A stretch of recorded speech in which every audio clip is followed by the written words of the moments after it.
বাগেরহাটে সড়ক দুর্ঘটনায় মৃত্যুর সংখ্যা বেড়ে 14।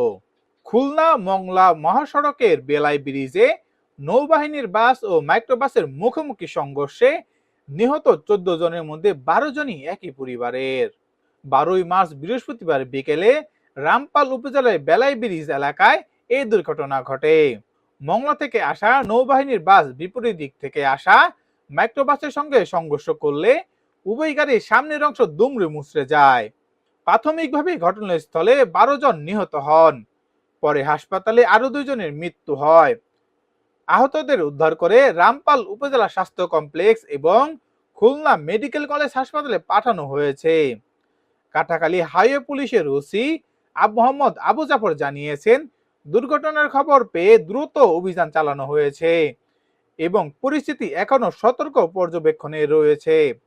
এই ঘটনায় আইন অনুযায়ী ব্যবস্থা নেওয়া হবে। রাজ্জাক ভাইয়ের ছেলে, পুতির বউ, নাতি পুতি নিয়ে তারা ছেলে সব কটাই নিয়ে গেছিল সাতক্ষীরে।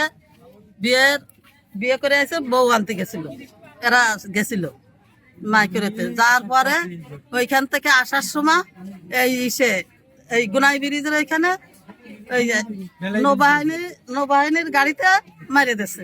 মারার পরে ওইখানে সবাই মানে 2-1 মনে হয় কোন রকম আছে, আর বাকিগুলো জায়গায় শেষ। একই ফ্যামিলির ধরেন 12-13 জন। এই ঘটনার পর থেকে এলাকায় শোকের ছায়া নেমে এসেছে।